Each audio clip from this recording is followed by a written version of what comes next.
Hola, ¿qué tal? ¿Cómo están? Muy buenas noches, bienvenidos y bienvenidas a Radicales de este martes, déjenme les digo la fecha, 10 de febrero. Estamos listos para arrancar con esta mesa de análisis de aquí de Sin embargo al aire.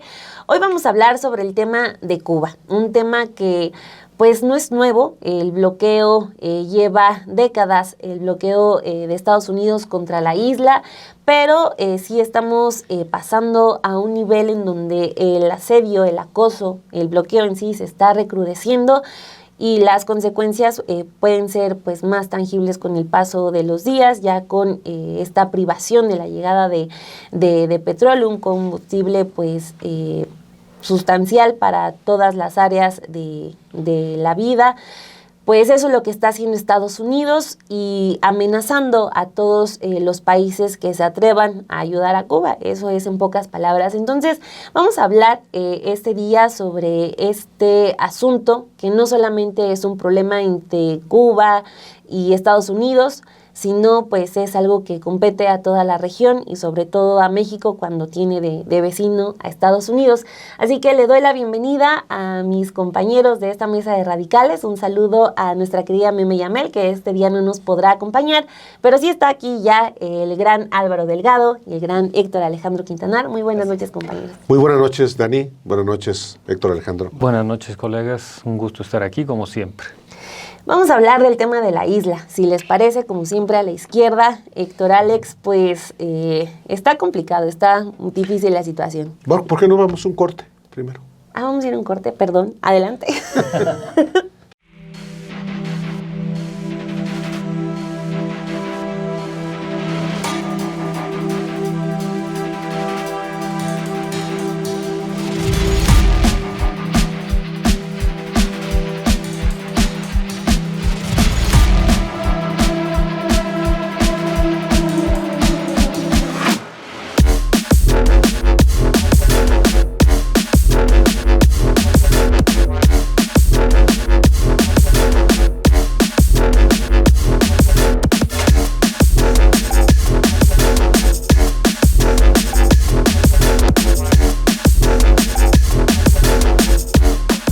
Ahora sí, ya después del corte tradicional, nos vamos, doctor Héctor Alejandro. Doctor, efectivamente. Con respeto y todo.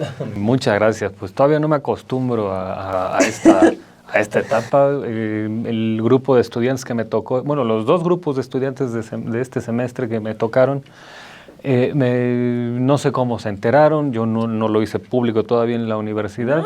No, yo es algo así como, bueno, ya una cuestión personal que ahí quedó. Pero cuando empezaron, oiga, doctor, yo respondí como uno de los Simpson que atiende a Lisa cuando toma agua sucia ahí en el parque. Le dice, tienes que tomarte estas pastillas y estas y estas. Gracias, doctor. No soy doctor. Sí. ¿Y te dicen doctor? Sí, doctor. ¿Pero por qué Quintana, no lo quisiste presumir? Bueno, sí está, o sea, te costó mucho trabajo, sí, es un grado académico. Sí, es un grado que administrativamente, digamos, es el tope de la formación académica, pero yo soy firme creyente de que voy a aprender mucho más de los estudiantes, por ejemplo, de la vida diaria, uno más lee, uno más se especializa y dices, oye, cuántas cosas ignoramos y tenemos que estar en esa lucha día a día de estarse actualizando y formando, que es bueno. Los doctorados son más administrativos que realmente un grado máximo de carácter académico. Y pues hay que verlo así. Sí, no, pues, para uno que apenas yo terminé la secundaria en la nocturna, pues sí, pero tú eres doctor. Oye, y para eso. estos pobres SHeros. Exactamente. Decía ahora que dices de lo que aprende uno de los alumnos cuando da clases, evoco justamente a un maestro de ética. La materia se llamaba Ética y Conocimiento del Hombre en el CCH Naucalpan. Y decía que los maestros enseñando aprenden y los alumnos aprendiendo enseñan. Creo que se resume mucho la relación que se suele dar entre el profesor que va a cumplir con un programa y el alumno que va a asimilarlo, se supone, y que muchas veces trasciende la relación de un mero programa. Y sí, claro que uno aprende mucho de los propios estudiantes. Bueno, yo como estudiante de la nocturna todavía estoy aprendiendo. Bueno, Doctor. Muchas gracias, muchas gracias. Como prueba de que yo pongo en práctica mis palabras, yo siempre a mis alumnos los evalúo a veces con obras de teatro, que tienen que ser al mismo tiempo ilustrativas y al mismo tiempo políticas para que expliquen a la audiencia los conceptos que ellos aprendieron en el curso. Entonces me voy a tener que ver en la obligación de invitar a mis colegas de Sin embargo, porque se han hecho cosas ahí tremendamente maravillosas. La materia se llama Opinión Pública y Propaganda, y los estudiantes han hecho musicales sobre el fascismo, por ejemplo, musicales sobre parodias de Goebbels y Hitler. No, con una imaginación, una inventiva y una capacidad de exponer el punto central para explicar, por ejemplo, la propaganda nazi y todo esto. Entonces son experiencias fantásticas que uno dice, bueno, uno está aquí aprendiendo, igual que uno aprende aquí con mis colegas en Sin embargo, en Capital 21, en la Estación Averno, en la jornada donde tengo oportunidad de participar. Y eso también en el aula con los jóvenes que están, digamos, aprendiendo todavía en el nivel licenciatura, que están saliendo de la pubertad, pues son 19 añeros, 20 añeros. No, es muy, muy interesante, así que... ¿Das clases en la Universidad Panamericana o en la Ibero? En la de... ¿Cómo se llama esta? La Náhuac. La Náhuac. La del Yunque y la de la Autónoma de Guadalajara. La Autónoma la de los Tecos, sí, ahí. No sé por qué no me quieren tanto allá, pero no, en la Facultad de Ciencias Políticas y Sociales de la UNAM. Y es el único lugar en México donde he dado clases. Y bueno, en República Checa sí pude dar 2 cursos, uno en la Universidad en mi alma mater de allá, Hradec Králové, y en la Universidad Carolina de Praga. Y también una vez di un curso en la Universidad de Viena. Pero fundamentalmente es ahí en Polacas. En el famoso Polacas.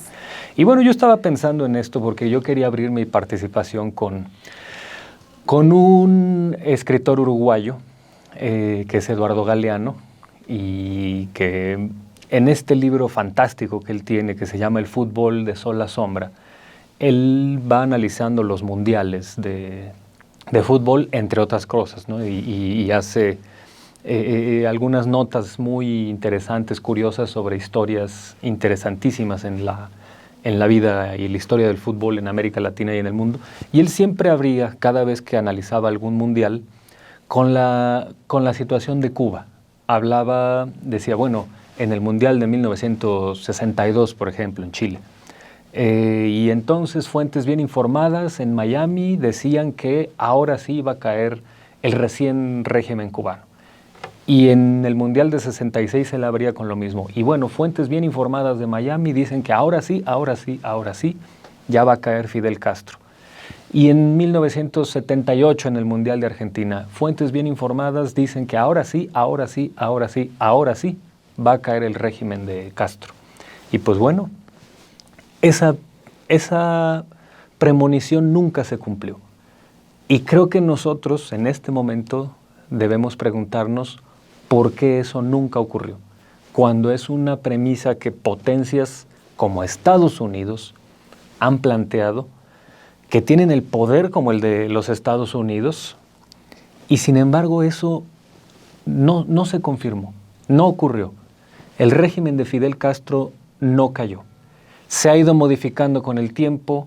Hoy es una cuestión muy distinta a lo que pudo haber sido en el año de 1962, pero sigue sin caer en un régimen que lleva ya mucho tiempo ahí y que no me parece suficiente ni la explicación de que se trata de una dictadura que tiene una opresión total y sumisión completa del pueblo cubano, ni tampoco me convence la idea de que sí, es un sentido común y es un completo acuerdo del pueblo cubano que está feliz con las cosas como están.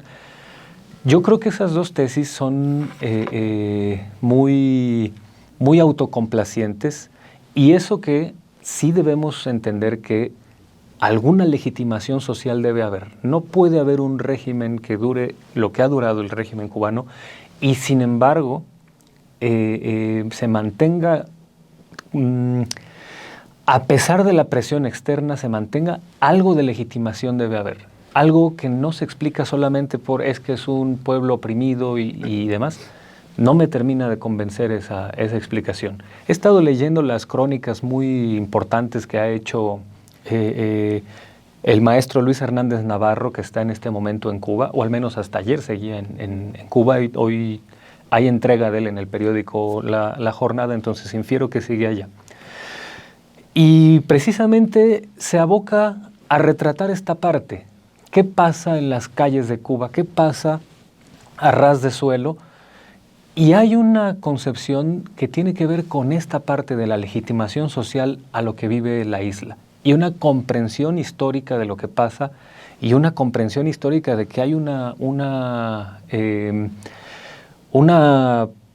permanente asedio contra la isla y cómo eso, una buena parte de la sociedad cubana lo interpreta como, bueno, tenemos dos caminos, o la independencia o someternos a esa presión.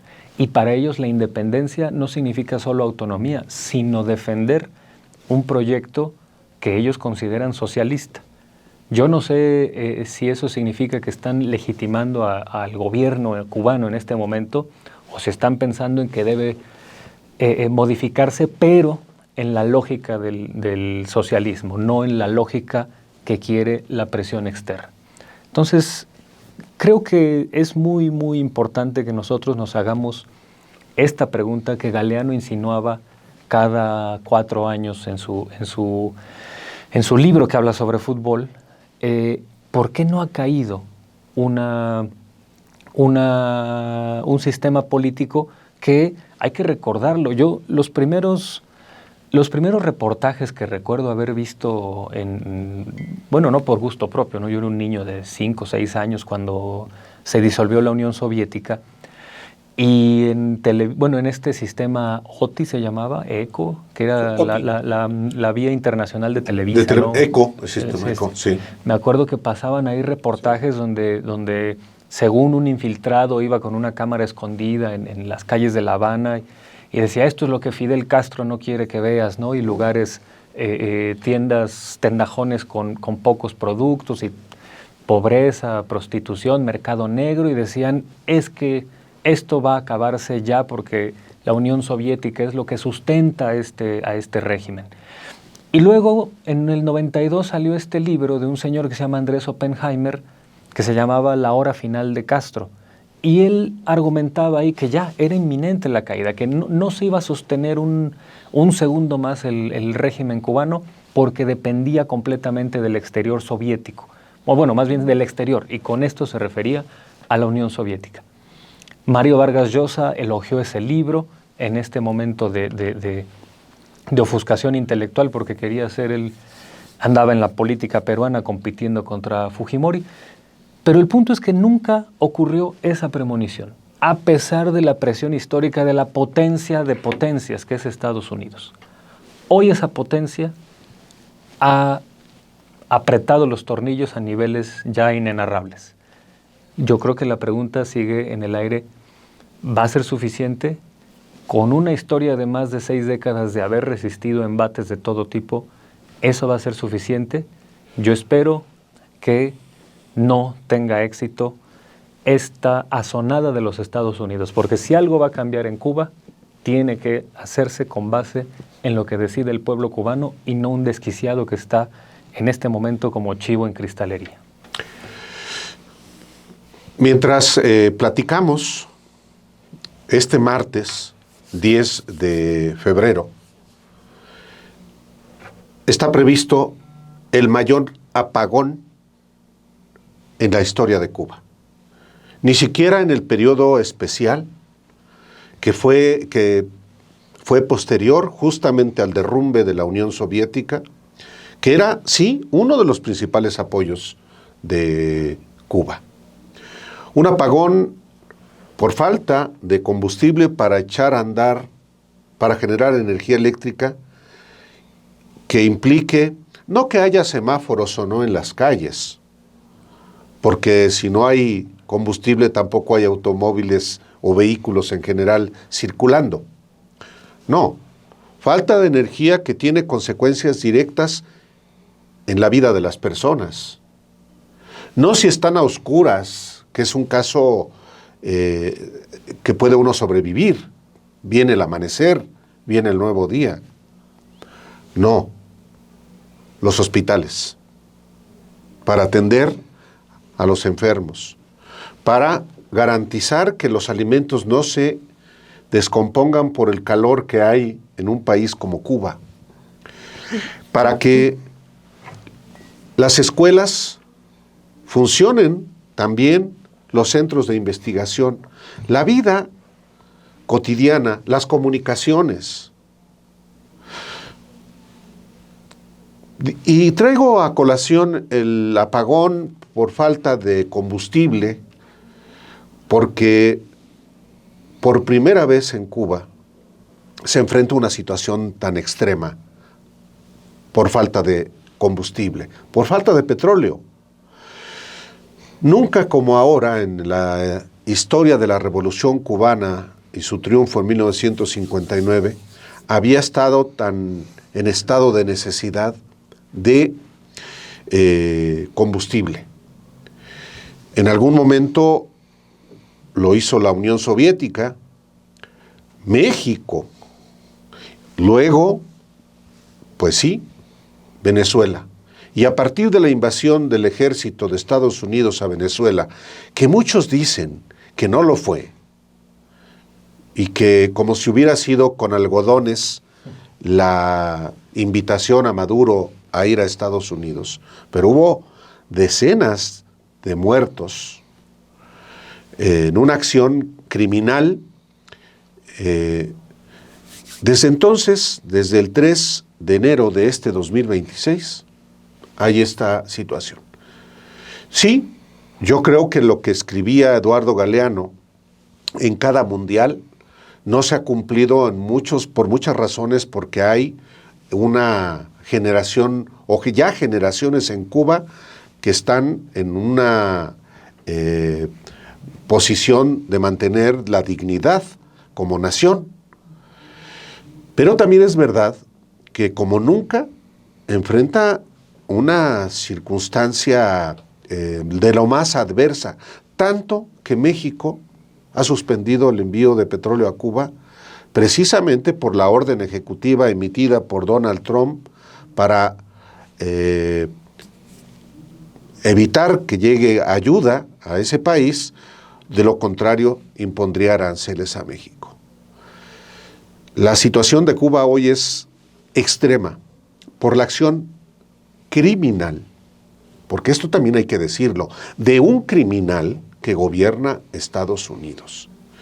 Y no me voy a extender mucho, pero sí hay que recordar que el bloqueo a Cuba no comenzó con Donald Trump, comenzó desde el triunfo mismo de la revolución, desde que Kennedy, que gobernaba ese país, afianza el embargo, y luego se van sucediendo otro tipo de acciones hasta el derrumbe de la Unión Soviética, que da lugar a la ley, lo estoy consultando aquí mi acordeón porque es la ley Torricelli de 1992. Y doy el nombre y la fecha porque en el 92 ya está el colapso de la Unión Soviética y de los países socialistas realmente existentes en América, en Europa del Este. Y eso sí implica un aislamiento de Cuba. Entonces, nunca como ahora se había robustecido tanto el asedio, el ahorcamiento, el asfixiar, no a un gobierno, sino a la sociedad, algo tan inhumano y tan cruel como han padecido recientemente y siguen padeciendo los habitantes de Gaza. Entonces, eso hay que tenerlo en cuenta a la hora de analizar lo que está pasando también en este país entrañable de Cuba. Y creo que una de las principales preguntas en todo esto es, que ya nos hacemos más de uno, es ¿hasta dónde va a llegar Estados Unidos? Tenemos lo de Venezuela, que fue este ataque que dejó personas muertas, que se da el secuestro del presidente, pero al final de cuentas toma el poder a alguien más, del equipo de Maduro incluso, y parece que lo de Venezuela es un problema que ya se acabó, ¿no? Incluso contando con que no hubo protestas fuertes que pudieran poner en duda los hechos de Estados Unidos. ¿Qué hizo el continente? Pues estar como a la expectativa, ¿no? De cuáles van a ser los siguientes pasos. Algunos pues reaccionaron de inmediato, otros no tanto, otros se pusieron del lado de Maduro, otros del lado de Trump, pero hasta ahí, ¿no? O sea, parece que, como decía, el tema de Venezuela se solucionó en 3 segundos, ¿no? Esto del narcotráfico y los pretextos de Estados Unidos, los problemas que buscaba solucionar, ya, punto y aparte. Ahora con lo de Cuba nos pone también este problema de frente. ¿Cómo es que ya se le pone un alto a Estados Unidos? Y creo que esa situación luce, o ese escenario, luce muy complicado. Muy remoto. Muy complicado. O sea, lo de la ONU, por ejemplo, solamente para hacer mención, durante años se ha votado porque ya se levante el bloqueo a Cuba, y durante años la mayoría de los países, cada vez sumándose más, votan ya en contra del bloqueo, pero pues esa decisión la detienen Estados Unidos y su aliado permanente Israel. Entonces, por ahí no hay vía de solucionar absolutamente nada, es una vía descartada en automático. Y lo que tenemos para el resto de los países pues es solamente buscar vías alternas, y está el caso de México, que ya que Estados Unidos le prohibió enviar petróleo, pues dice, bueno, puede enviar insumos básicos para ayudar a Cuba, o sea, pero sí, nos va como incluso a Estados Unidos no solamente impidiendo que sigan los negocios con Cuba, sino también diciendo solamente puedes limitarte a este tipo de ayudas, estas son las que voy dejando hasta el momento. Entonces creo que el mensaje que manda Donald Trump pues sí termina siendo bastante poderoso, de que no hay nada que pueda detener una decisión que él y su equipo hayan tomado, ¿no? Porque, o sea, siento que sí hay mucho nerviosismo porque hay muchos que ya están evocando también el tema de Gaza, ¿no? Que es parte de lo que comentábamos hoy por la mañana en Café y Noticias, que fue Estados Unidos a decir, no, que vamos a rescatar, que hay que llevar la democracia, estos pretextos que le hemos escuchado a lo largo de la historia en diversas regiones. Y ahora con Cuba, pues lleva que hay que rescatar ese país del socialismo, es que tiene espías rusos, es que por mi seguridad nacional. O sea, pretexto tras pretexto, no importa si un día es uno y al otro día es otro, simplemente en cuanto tenga ya un objetivo, es por lo que van a ir. Entonces, ¿qué va a pasar con el resto de los países?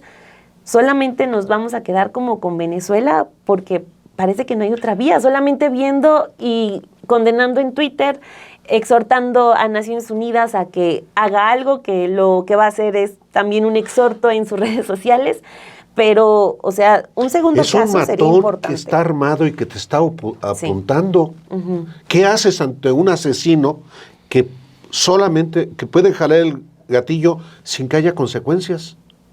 Si lo hace una segunda vez, porque sería esta la segunda ocasión en que Estados Unidos se meta en un país así como lo hizo con Venezuela, o sea, es entregarle, me parece, el continente ya a Estados Unidos. Y lo está haciendo porque... ¿Ese es el plan? Y ese es el plan, lo cual, o sea, híjole, se va a necesitar mucha inteligencia por parte de la presidenta, porque hay un factor importante que es la dignidad, que es la resistencia. No solamente la de Cuba, sino también la de países que tengan las convicciones fuertes como México, de decir, no me permites ayudar así, pero voy a ayudar así. Entonces, buscar los espacios que se puedan. Porque mencionaba lo de Gaza y, o sea, A lo mejor para muchos Gaza quedaba muy lejos, un conflicto en el que también los medios decían, no, pues es que ellos están a favor del terrorismo con Hamás, o sea, un tema al que se le metían muchos ingredientes y podían hacerlo muy confuso, e insisto, quizás mucha gente, aunque el sufrimiento humano nunca nos tiene que ser ajeno, pero quizás para muchos era un conflicto que pues le correspondía atender a otros. Pero Cuba sí es un país hermano, Cuba tenemos mucha cercanía, hay mucha hermandad. Entonces, no, creo que es momento de decir, a ver, no podemos permitir que se repita un escenario siquiera similar o que intenten hacerlo en nuestra región. O sea, un intento de asfixiar. Hay que ser muy claros. Lo que también está buscando es hacer sufrir Estados Unidos a la gente. Con Venezuela fue la operación de extracción, pero en el caso de Cuba sí están buscando empezar con sufrimiento. Y eso ¿humillar? Es condenable. Y humillar porque no han cedido, porque han resistido dignamente. Eso es lo que les molesta. No les molesta que haya pobreza en Cuba, porque hay pobreza en México, hay pobreza en Centroamérica. En Estados Unidos. En mismo Estados Unidos. No les molesta que sea el socialismo, que sea el comunismo, no. Simplemente les molesta que Cuba no se haya doblegado. Por eso quieren hacer sufrir. Y esa es la gran diferencia entre estas dos operaciones que ya podemos comparar, Venezuela y Cuba.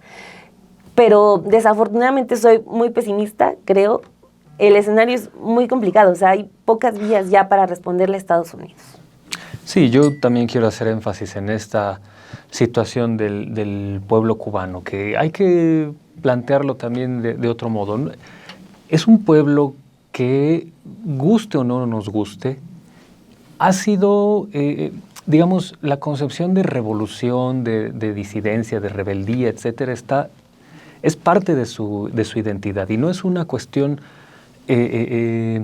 como de lavado de cerebro, ni mucho menos, porque eso es imposible. La gente tiene individualidad, la gente tiene capacidad de entender su realidad y su circunstancia.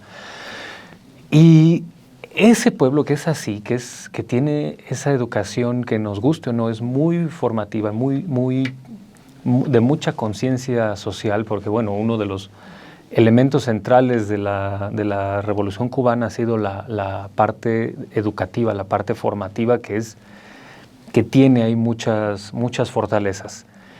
Es decir, no me parece que sea un pueblo que sea tan fácilmente manipulable. Yo por eso desconfío mucho de estas tesis que dicen que son un pueblo oprimido. Es momento, ¿hasta qué punto ese pueblo sabe su circunstancia y por eso legitima su revolución y sigue legitimando a los gobernantes emanados de la revolución? Yo creo que eso debemos ante todo tenerlo presente, ¿no?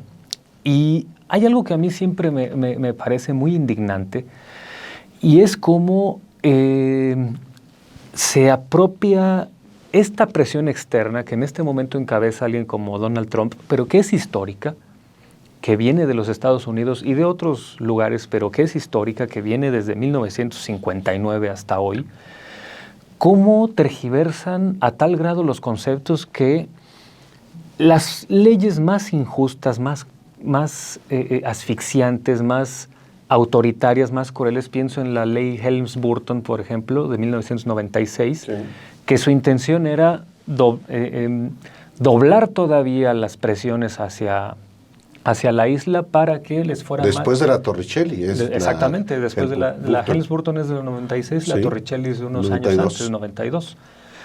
Y era ya, básicamente la novedad de esta ley era que la extraterritorialidad de los Estados Unidos se confirmaba, ¿no? Se hacía todavía más fuerte. Nadie puede comerciar con Cuba. Con Cuba, así tal cual. Ahora resulta que el libre mercado no cree en el libre mercado, ¿no? Porque la libertad, pero para mí. Pero con ese disco, ¿no? Sí. Y ese es el asunto. Esta ley se llama algo así como, su nombre oficial es Ley para la Democracia y Libertad en Cuba. Dices, bueno, esto es canalla, esto es miserable, esto es orwelliano, ¿no? Plantear un concepto que en realidad significa su opuesto.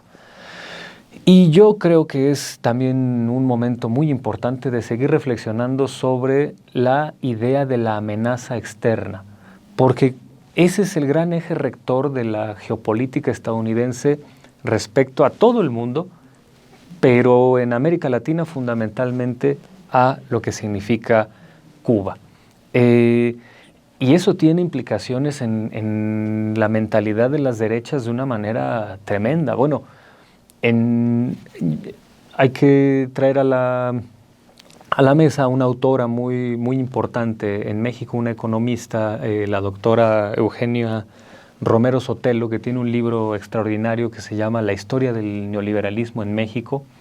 Y, quizá el título es con algunos asegúnes, pero bueno, básicamente es eso, la historia del neoliberalismo en México. Y ella plantea cómo, bueno, sí es una doctrina económica que en un principio era medio marginal, que estaba en una franja de personajes medio que querían renovar el liberalismo, secundando a este famoso coloquio Lippmann en 1938. Montes de Oca se apellidaba el que trajo el neoliberalismo en México, que había sido funcionario del Banco de México en el gobierno de Lázaro Cárdenas. Y se distanció y empezó a ser uno de los precursores de esta corriente doctrinaria que en un principio estaba metida en banqueros, en algunos círculos de banqueros y en algunos entornos de formación de liderazgo empresarial y estas cosas. Bueno, Hugo Salinas Price el padre de Ricardo Salinas Pliego perteneció a ese grupo. Así es. Por cierto, un personaje que financió al grupo de choque del Yunque para golpear él lo cuenta justamente cómo participó en una manifestación en la embajada de la Unión Soviética en contra de la Revolución Cubana en el 62. Así es, y es que ese es el año 62 es a donde iba yo a llegar. Este grupo del circuito neoliberal que estaba ya generando cierta formación en grupos de banqueros y empresarios, digamos, sus dos tesis eran las siguientes. En la política interna era proponer que se abriera México al libre mercado y que la competitividad de los sueldos y todo eso. Esa era su gran reflexión económica, y digo gran entre comillas, ¿no? Es una cosa muy simplona, muy, muy básica. Pero en realidad su verdadera identidad política era, sin más, oponerse a la Revolución Cubana. Ese era su gran eje formativo. El Consejo Mexicano de Hombres de Negocios, por ejemplo, que es uno de los frutos de este pensamiento, se forma en 1962 durante el gobierno de López Mateos, porque presuntamente su discurso identitario era ese: no, nosotros venimos aquí a promover la libertad de empresa, pero sus posicionamientos públicos fuertes, su verdadera obsesión era estar en contra de la política exterior mexicana, específicamente con respecto a la situación en Cuba, a la cual siempre vieron al gobierno mexicano como un gestor, como un aliado ideológico, como un comunista más que estaba apoyando la Revolución Cubana, cuando en realidad la relación de México con Cuba fue mucho más compleja que eso. Claro que hubo un apoyo limitado, claro que ese apoyo limitado fue absolutamente excepcional en toda la región. México fue el único país que apoyó a Cuba en la Organización de los Estados Americanos. México fue el único país que sistemáticamente votó en contra de sanciones presuntamente a derechos humanos en la situación de la isla, hasta que llegaron Fox y Jorge Castañeda a destruir eso. México fue el único país que mantuvo esta inercia de respaldo limitado a Cuba sin que eso fuera gratuito. A cambio, México a los Estados Unidos le daba dos cosas: estabilidad económica y predictibilidad en sus sucesiones, que era algo también excepcional en la región, y también le daba información a Estados Unidos sobre la situación cubana. México fungía también de informante, es decir, no era una cuestión de apoyo ciego, no era una cuestión de militancia, afinidad ideológica como creía la derecha mexicana. Y me parece que ese pensamiento binario, absolutamente maniqueo, que ve a Cuba así como una especie de amenaza que está en constante acecho y que son capaces de ver maldad incluso en médicos cubanos que vienen a hacer labor a a México, que sí, que pueden traer su visión de mundo y demás, pero unas centenas de médicos, pongamos que sean millares de médicos, ¿cuánto pueden influir políticamente? Creo que es más el peso que tienen como médicos que como otra cosa, pero digamos, lo grave aquí es como esa mentalidad, esa idea de amenaza externa ha regido conductas. Y hoy rige también ese pensamiento a la derecha mexicana, y lo que me parece muy peligroso es esta idea de trumpismo de facto, de como Cuba me saca tanta chispa, como Cuba me repele tanto, no me importa cómo, pero ya que cambie eso. Así eso significa apoyar, insisto, a este loco con la metralleta que no nos damos cuenta que si hace eso con Cuba, como ya lo hizo con Venezuela, pues lo hace con cualquiera, y eso no beneficia absolutamente a nadie, ni a los Estados Unidos. Eso es algo que hay que poner en énfasis. Y ya en mi siguiente intervención creo que vale la pena hablar del entorno de Trump que está haciendo este tipo de cosas. Lo que hoy existe en estos días tan adversos para el mundo, para América Latina, para Cuba, para México, es que es un matón armado, Donald Trump, rodeado de matones que tienen el ejército más poderoso del planeta. Y que en noviembre publicaron expresamente su política de seguridad nacional, que implica apoderarse de todo el hemisferio.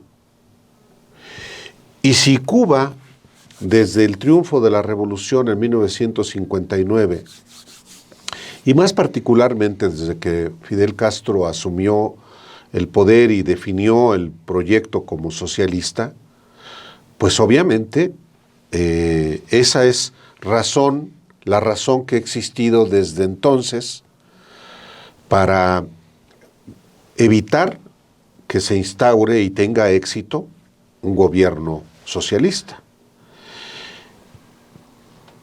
Digamos que en la crisis de los misiles que la Unión Soviética pretendía instalar en la isla, eran, digamos que, entendible desde el punto de vista, ahí sí, de la seguridad nacional de Estados Unidos. Pero pasado el tiempo, no tiene ninguna justificación. Pero lo utilizan. Pero quiere enviar el mensaje Estados Unidos de que no va a permitir que haya una opción alternativa en cualquier lugar del hemisferio. Por eso aniquila un gobierno democrático en Granada, una islita en el Caribe. Por eso invade a Panamá, que antes de la de Venezuela hubo bombardeo a Panamá, a veces se nos olvida. Y por eso amenaza a México de la misma manera. ¿Y qué va a hacer ahora con Cuba? Que yo lo veo muy inevitable que no tenga éxito el matón. Porque tiene la ventaja de los matones, armado y sin ningún escrúpulo. ¿Para qué quiere Estados Unidos a Cuba? Pues para apoderarse de qué recursos.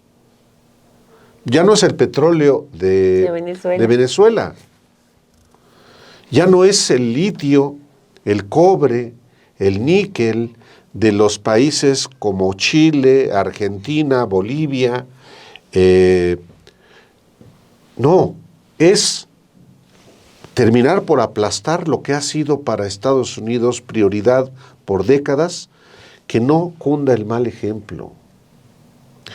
Y para que ese territorio hermoso, que es la isla del Caribe, vuelva a ser, quizá no ya el prostíbulo que fue, sino los desarrollos inmobiliarios como los que están tramando En en la nueva Gaza. Gaza, Claro. como lo llamaron, ¿no? O sea, es que es pura codicia. Aquí no existe humanidad.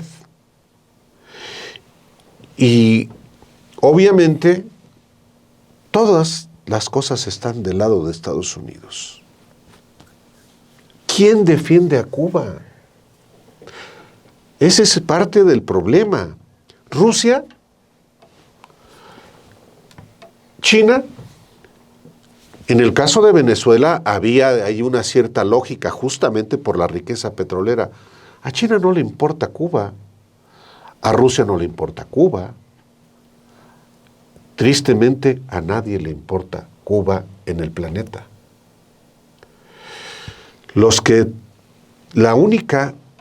El único país solidario con Cuba sigue siendo México. Y México está bajo amenaza del matón.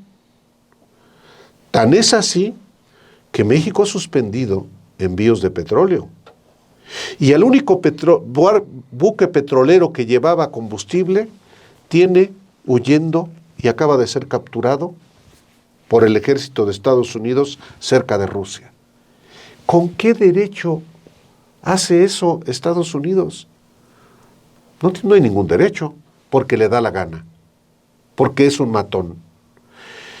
Y yo creo que va a la asfixia, porque no veo que pueda haber una reconsideración de parte de Estados Unidos. Y México difícilmente está en condiciones de hacer algo. ¿Qué podemos hacer? Pues, levantar la voz, que es lo único que tenemos, para condenar al matón, que no solamente se personaliza en Donald Trump, sino en Estados Unidos. Porque es con Trump, antes de Trump, y en todo caso seguirá después de Trump. Es una fijación de Estados Unidos no ver a un país como Cuba siendo independiente, no siendo sometido al imperio. El margen que tiene nuestro país es solamente una solidaridad y ayuda humanitaria, porque también tenemos la pistola. Ya no la pistola, es la metralleta de que si envías petróleo, pagas las consecuencias. Eso es lo indignante y es también lo triste. ¿Qué puede hacer Cuba? No, la libertad, las elecciones, convocar elecciones, como si la democracia le importara a Estados Unidos. Perdón, pero también hay que ser muy realistas en esto. Cuba, como México, está solo ante el matón del norte. Añadiría que es muy frustrante, ¿no? Pues o sea, sí. porque sí estamos en la antesala de un escenario tristísimo, que puede ser muy, muy, muy triste para la isla, para nuestra región. Y es frustrante porque, o sea, de verdad estamos con las manos atadas, ¿no? Y también aquí me gustaría meter lo de la reacción de la oposición aquí en México, que incluso ahí ya abiertamente Movimiento Ciudadano se suma con el PAN y con el PRI de alertar a la presidenta de no enviar la ayuda a Cuba porque va a afectar el TEMEC. O sea, ni siquiera teniendo un gramo de dignidad con el pueblo, con su región, o sea, sino también diciendo, doblégate a todo lo que nos indique Estados Unidos, ¿no? No fuera, por ejemplo, ayuda que se envía a Chile por los incendios o ayuda humanitaria que se envía a cualquier país de la región a Estados Unidos por un tema por los humanitario. incendios también. También hubo envío de ayuda a Estados Unidos. Solamente como es ayuda a Cuba, sale Sí. el clasismo, el racismo, muchísimos prejuicios. Y ahí sí ya, no, pones en riesgo a todo México, ¿no? Pero si es a cualquier país, ahí está muy bien. Son muchos prejuicios, es mucho desprecio contra Cuba. Y, o sea, otra vez nos encontramos a que va a ser un pequeño grupo de personas que pueda resistir que pueda dar cierto apoyo moral, porque o sea, estamos solamente reducidos a eso, ¿no? A decir nuestras condolencias, nuestra fuerza, porque pues de ahí en fuera Estados Unidos tiene todo el margen para actuar. Y sí, o sea, lo del Cuba como prostíbulo es algo que se les antoja ver otra vez, ¿no? Es algo que la revolución, que la dignidad les arrebató. O sea, de irse a sus vacaciones a la isla a pagar por mujeres, es algo que ese movimiento que fue emblemático para todo el mundo, que dejó de los mejores revolucionarios a nivel internacional, les arrebató, les quitó, y es algo que claro que van a querer recuperar otra vez. Ellos quieren no solamente poner sus hoteles, sus resorts, sus estatuas de oro, como en ese video de inteligencia artificial que Trump hizo sobre Gaza y que quieren volver realidad. O sea, lo quieren hacer también en Cuba. Claro. Eso sin duda. Y también sobre lo que decías, Álvaro, de qué hace Cuba. Hay esto que se menciona cada vez más, que es la libre autodeterminación de los pueblos. O sea, dejen que los cubanos decidan, ¿no? O sea, toda la información que tenemos desde afuera, mucha está muy contaminada. Tú decías hace un momento de cómo Televisa iba con su cámara escondida. Ahorita, ¿a quién tenemos? A Luisito Comunica haciendo sus videos sobre la verdad desastrosa de Cuba y cómo los cubanos no pueden comer lo que quieren y cómo no pueden vestirse como quieren. O sea, tenemos la realidad de Cuba muy manoseada. Sí necesitan cambios, como muchos países en la región lo necesitan, pero pues son los países, la gente, los pueblos los que deben decidir sobre eso, ¿no? O sea, tenemos, por ejemplo, lo de las narcolanchas, que otra vez empezaron los ataques. Solamente son narcolanchas porque Estados Unidos dice que son narcolanchas. No tenemos ni una sola prueba de que eso sean, de que quienes iban a bordo de esas embarcaciones fueran narcotraficantes, ¿no? Entonces, eso también es otra discusión. Mucha de la información está manoseada por Estados Unidos, está manoseada por gente que quiere obedecer a Estados Unidos, y así está muy sucia la información sobre la realidad de Cuba, ¿no? A muchos les entra esto de ser salvadores, pero pues más bien que los cubanos sean los que decidan. Está muy difícil para Díaz-Canel esto, porque pues se va a tener que disputar entre el salvar a la población. O sea, están atacando, yo decía hace rato, quieren hacer sufrir al pueblo cubano, pero también está el de qué haces con ese legado, ¿no? De Fidel Castro, del Che Guevara, y no es por sonar romántica, pero sí es un país que tiene ese legado, ¿no? O sea, que tiene que defender algo, que tiene que defender su dignidad, que tiene que defender su resistencia. Está muy difícil. No creo que la opción sea simplemente ya entregarse a Donald Trump. Las opciones son pocas. Y termino como empecé, es muy frustrante. Bueno, yo soy un absoluto ignorante en estas nuevas voces que tristemente fungen de líderes de opinión para muchos sectores de la población mexicana, como este tal Luisito Comunica. Uh-huh. Pero lo único que había yo visto de este sujeto fue también un video laudatorio a Bukele. Claro. Y uh-huh. Yo no sabía que había hecho también ya tipo de... Bueno, como muchos de estos que quieren imaginarse este tipo de lugares como de primer mundo, poniendo un Starbucks y un McDonald's. Sí, ¿no? O sea, para ellos eso es la libertad. No, qué barbaridad. Y bueno, es muy preocupante que muchas personas forjen su opinión al amparo de los prejuicios y la ignorancia de estos personajillos. Pero bueno, ese es otro problema. A propósito de lo de Granada, hay un libro de Rius de hace mucho tiempo que se llamaba Osama Tío Sam, y habla de las intervenciones de los Estados Unidos, y él redacta una nota muy curiosa sobre la invasión de Granada en los años 80, que precisamente fue porque había ocurrido algún desastre natural en Granada y Cuba envió a 400 personas para apoyar ahí en la situación de Granada.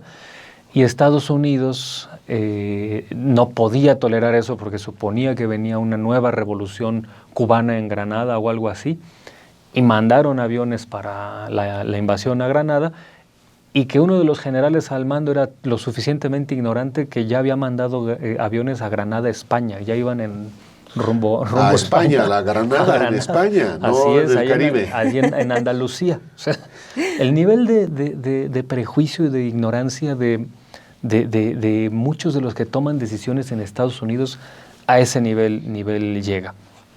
Y algo que a mí me parece terriblemente lamentable, también segundo aquí lo que ya adelantaba Dani Barragán, es esta derecha en México que, de nuevo, usa a Cuba como una especie de asunto personal, de tropo sobreideologizado.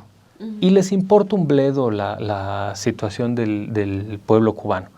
Y en eso se parecen mucho al entorno cercano de Trump. Pienso en personajes como Marco Rubio, que para ellos, en efecto, Cuba es nada más un pretexto para tratar de decir, vean cómo la imposición la hacemos nosotros, punto. Ya lo hicimos en Venezuela, lo vamos a hacer en Cuba, ¿no? Una situación que ellos ven como propia, ni siquiera por una identidad personal legítima, sino así como la vamos a agarrar de patio trasero porque nos da la gana, punto.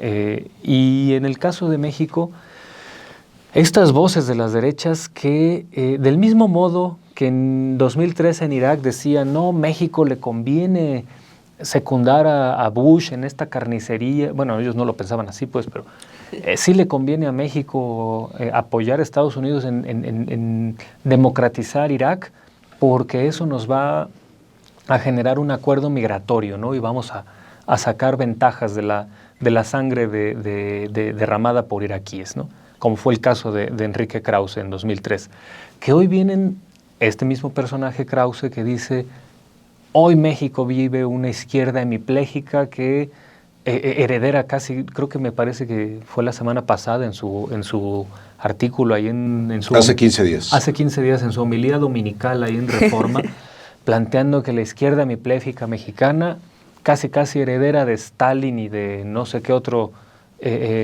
autoritario del siglo XX, está apoyando a Cuba porque cree en ese autoritarismo, porque cree en ese...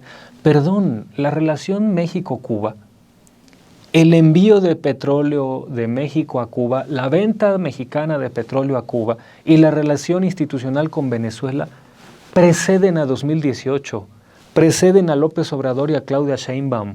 De hecho, el último que restableció relaciones de México con Venezuela fue Felipe Calderón en 2007. Es decir, ¿cómo hay un doble rasero para medir las cosas?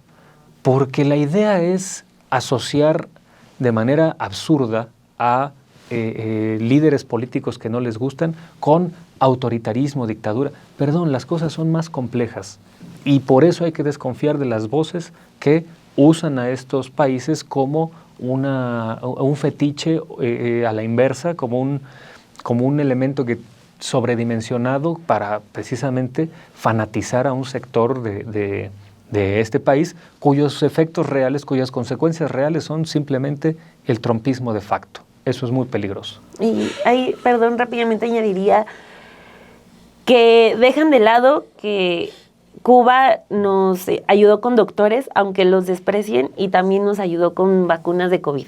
O sea, que México no pudo con vacuna y Cuba nos envió eso que tanto necesitábamos. Y se les olvida, y despreciaron a los médicos, despreciaron las vacunas, desprecian todo lo que tenga que ver con Cuba. Y ahorita también están como, si México apoya a Cuba es... ahí está la prueba de que sí son comunistas y que nos quieren llevar a la dictadura comunista y que López Obrador sí era comunista. Pero es un desprecio idiota. Pues es que desprecian profundamente, me refiero a la ultraderecha. Yo ya no distingo yo no digo derechas, es el mismo bloque ultraderechista cada vez más enfermizo, y miserable. Pues sí, es ese sector que siempre ha existido en México, que se ha ido cohesionando, consolidando en su rabia y en su vileza. De esos no puede uno esperar nada, ninguna gramo de generosidad. Lo que sí es, hay muy amplios espacios de solidaridad, pero creo que hasta ahí, lamentablemente. Y es frustrante, sí, pero esa es la realidad actual. Sí, que decidan los cubanos qué quieren hacer. Eso es lo fundamental, la autodeterminación. Yo no sé si cuando Estados Unidos hubo un periodo reciente de 2009 a 2016, cuando Obama levanta sanciones, permite que fluyan remesas, que haya más viajes, quizá ahí pudo haber sido una oportunidad para hacer ajustes en Cuba desde el punto de vista político, desde el punto de vista económico, que no se hicieron, y entonces llega pues un Donald Trump en su primer periodo con una conducta muy parecida también que siguió Biden, y ahora otra vez el matón que está apuntando a la cabeza. Y me temo que si no dispara a la cabeza, va a tratar de matar de otra manera a Cuba. Porque ese es el plan. Es acabar con Cuba como Cuba ha sido desde 1959. Y seguramente lo que podemos hacer es levantar la voz, pero lamentablemente no podemos hacer más. Pues el panorama así de gris, esperemos no tener razón en todo lo que comentamos en esta hora de Radicales, pero pues así se ven las cosas. El tema de Cuba pues desafortunadamente va arrancando. Son ya las primeras horas en donde pues ya se está reportando que ya no hay combustible para los vuelos internacionales, el apagón que comentabas. Entonces, pues veremos cómo evoluciona el caso. Sí, te digo, no es solamente los aviones. Ahora, para un país que es fundamental el turismo, que no haya gasavión de los aviones que de Europa llegan, entonces también las aerolíneas dicen, no, México, las aerolíneas mexicanas van a seguir volando a La Habana, pero pues un viaje corto, tienen combustible para ir y regresar. Y los que vienen de Europa, es que ese es lo terrible de cerrarle la llave. Asfixiar. Es matar a Cuba. Y matar a Cuba quiere Estados Unidos, el matón del mundo. Con eso terminamos, queridos amigos, Álvaro, Héctor. Gracias, Tani. A ustedes, muchísimas gracias por acompañarnos. Déjenos sus comentarios sobre este tema. ¿Ustedes qué opinan? Insisto, esperemos no tener razón en nada de esto, pero así las cosas con este vecino que nos cargamos. Muchas gracias por acompañarnos. Nos vemos la próxima semana aquí en Radicales.